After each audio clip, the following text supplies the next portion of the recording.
and to go to the masjid early. Before, there used to be a time where people used to go for Jum'ah 5 hours early, 6 hours early. That used to be a norm, not 5-10 minutes early, 5 hours early. Even today, there are certain communities in the world, Uzbekistan, Tajikistan, if you go to that part of the world, where people, they go for Jum'ah 6 hours early. And 4-5 hours they are reading the Quran, they are doing the zikr of Allah, they are reciting durood, and they are building themselves up spiritually. They are getting ready to listen to the khutbah of Jum'ah. And their mind is totally free. The only thing they have been doing for the last few hours is just the remembrance of Allah in the house of Allah. And they are totally, their heart is ready to accept the message of Quran, to accept the khutbah that is going to be given. Can you just imagine the effect that khutbah will have? Abdullah ibn Abbas radiallahu anhu goes to the masjid early for Jum'ah with his student Ikramah. And he sees that there are already 3 people in the masjid before him. So he said to Ikramah, that means it's the 4th. So Ikramah said, what do you mean? So Abdullah ibn Abbas said, let me tell you something which I heard from Rasul sallallahu alaihi wasallam.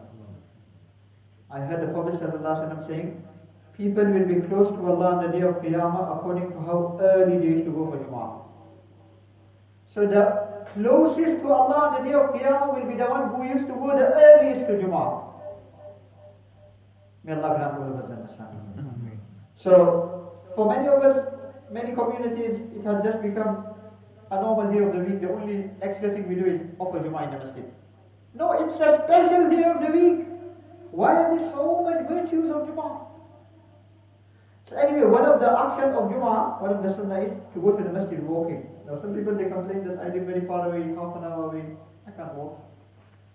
So okay, you can drive to the masjid, but park your car 5 minutes away from the masjid, 10 minutes away from the masjid. You don't have to park your car in the masjid. That is the situation. Every person wants to park his car in the masjid, literally. Drive through masjid. If you could just drive in. That is the situation. Wallah, if we were to park our car 5 minutes away, 10 minutes away, and then say, let me now adopt the sunnah of walking for Jumu'ah, wallah, we will have no parking issue in any masjid. It will be so peaceful, and it will have such an impact on the community around us. They will be thinking, hundreds of Muslims come week in, week out. We don't even realize they park so sensibly.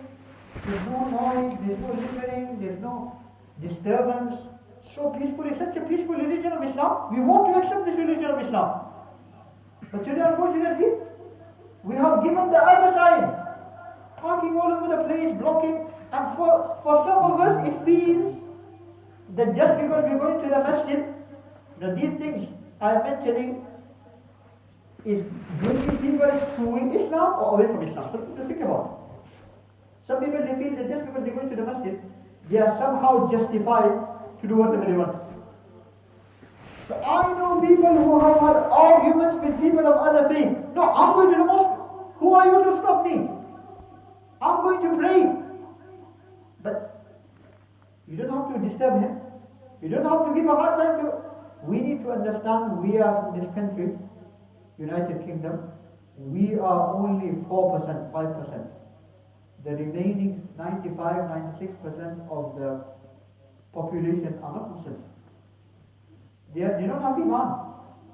We need to give a good name to Islam. And for anything we can do, and everything we can do to get people to Islam, we need to do it. The Prophet ﷺ, that is what we learned from the life of Rasul ﷺ. Any way and every way you can make to get the word out to non-Muslims about Islam, we need to do it. It's not like, wallah, I have been in this field of giving da'wah to non-Muslims, and alhamdulillah, Allah has blessed many people through the barakah of our parents. I remember a few years ago in Ramadan, I was on my way to America, and my parents were on their way to Umrah. I came back from America, they came back from Umrah after Ramadan, and we were having dinner together. So my mother asked me that, how was your journey, how did it go? I said, alhamdulillah, it couldn't have been any better. Alhamdulillah, we went to many places, and Alhamdulillah, over a dozen people took Shahada.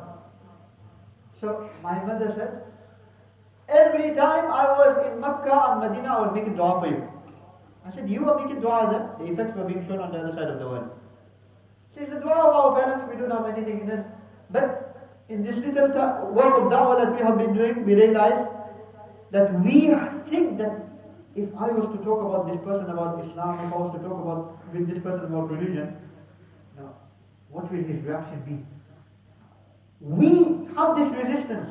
We are having this fear. But wallah, when we start talking, they are so close to Islam, they don't know how to approach Islam and how to approach a Muslim. They are so close. Just a few days ago, I was speaking to one non-Muslim on a public area, train station or something. And I told him, we had about 10-15 minutes, I just told him about how are you, what religion do you follow, how's everything. He said, oh, you're Muslim. I've been looking into Islam, I've been thinking about, I only have 2-3 questions, which I was not sure with. Subhanallah, there are thousands of people out there, they only have that one question which they need to clear and they could be a Muslim. They only have them 2-3 questions which they need to sort out and they could be a potential Muslim. But just because we are not giving that message out to them, we are to be blamed. We are not fulfilling the responsibility. It's not a choice that I will do da'wah if I want to, and if I don't want to, that's not just my personality. No, you are a Muslim. You have to do it. It's not a choice, it's a responsibility. It's not a choice that I will eat if I want to eat, I won't bother eat. No, you are eating because it's part of life.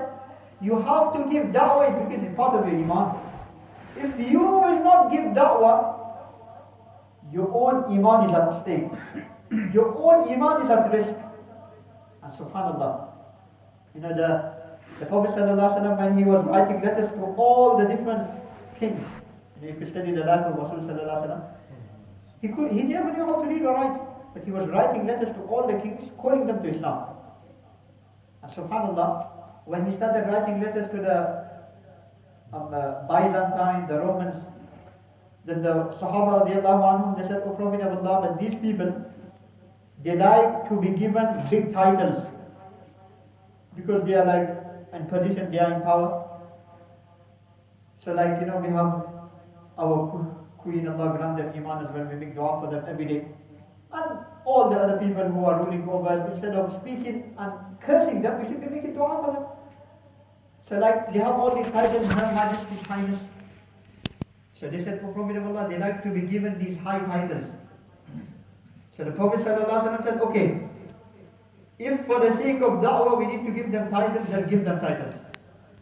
So he didn't just say to the Roman Empire, Ila azim Rome, to the greatest empire of Rome. Now Allah is the greatest.